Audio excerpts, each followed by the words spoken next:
Les agriculteurs biologiques, historiquement, n'ont pas d'autre choix que d'utiliser le désherbage mécanique.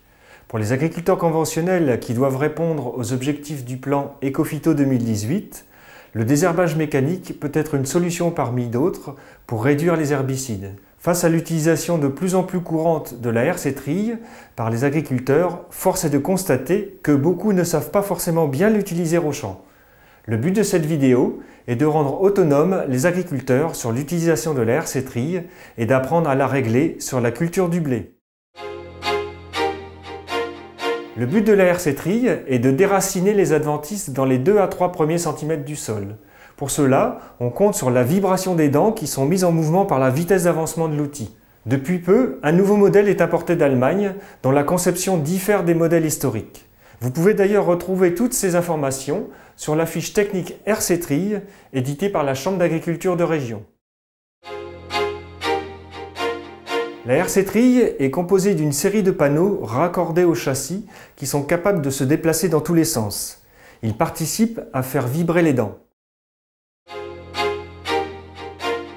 Les dents ont 2 formes possibles, soit courbées en forme de L, ou soit droites, comme vous le voyez ici.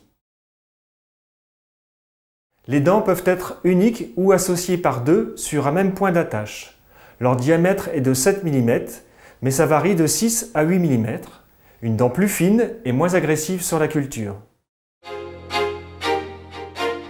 On trouve sur le marché un modèle allemand dont on peut trouver des concessionnaires en Nord-Pas-de-Calais. Si le principe de désherbage est le même que la herse-trille ordinaire, sa conception est différente sur de nombreux points.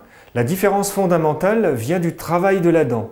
Ce n'est pas une dent qui ratisse et qui recouvre le sol, mais une dent qui va faire un travail d'extirpation dans le sol. Ce passage d'outil occasionne moins de dégâts visuels à la culture et semble moins agressif sur la culture pour une efficacité identique, voire supérieure. Ensuite, deuxième différence, la dent est rigide et moins vibrante. Troisième différence, la dent est attachée à un ressort qui est lui-même raccordé à un câble. Ce câble permet de maintenir une pression constante de la dent sur le sol, quelle que soit la forme du terrain. Il y a 4 points de réglage. Le 3e point du tracteur, qui règle l'horizontalité de l'outil. Ce réglage doit être très précis pour que les dents travaillent à la même profondeur. La hauteur du châssis par les roues de jauge, afin de laisser les cages libres de leur mouvement. L'agressivité des dents, qui est réglée par l'inclinaison des dents. Plus l'inclinaison est élevée, plus la dent pénètre dans le sol et plus l'agressivité de la dent est forte. La dent doit pénétrer dans le sol sans toucher le système racinaire de la culture en place. La vitesse d'avancement. Plus la vitesse de travail sera élevée, plus les dents vibreront. La vitesse de travail varie de 3 à 12 km/h selon le stade de la culture. Avec tous ces points de réglage, il faut trouver le bon compromis entre l'effet désherbant recherché et le pourcentage de perte de pied.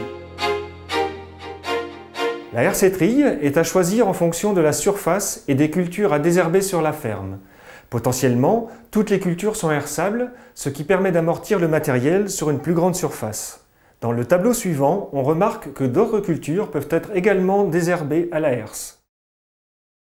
En système grande culture, on peut se référer aux normes suivantes. Les besoins de traction sont estimés entre 7 et 10 chevaux par mètre linéaire de herse. Le débit de chantier varie selon le stade de désherbage de la culture. Plus la culture est jeune et fragile, moins la vitesse de travail est importante. Pour une herse-trille ordinaire, il faut compter entre 850 et 950 € du mètre linéaire. Pour ce qui est du modèle allemand, comptez environ 1400 à 1500 € du mètre linéaire. Mais l'achat d'une herse-trille fait l'objet d'aides spécifiques dans le cadre du PVE et des financements supplémentaires sont possibles par l'Agence de l'eau. Pour en savoir plus, vous pouvez vous rapprocher de votre conseiller agricole de la Chambre d'agriculture de région. Tout dépend de la surface travaillée. Mais pour une surface hercée de 100 hectares, le coût de passage revient à 17-18 € de l'hectare. Tout d'abord, le désherbage mécanique du blé doit s'envisager dans un cadre plus global d'une stratégie de désherbage. Le passage d'une herse-trille n'est pas l'équivalent d'un passage d'herbicide. Le désherbage du blé se prépare et fait appel à des leviers agronomiques qui, mis bout à bout ou utilisés partiellement, permettent la réussite du désherbage. L'utilisation des outils mécaniques ne viendra qu'en dernier recours.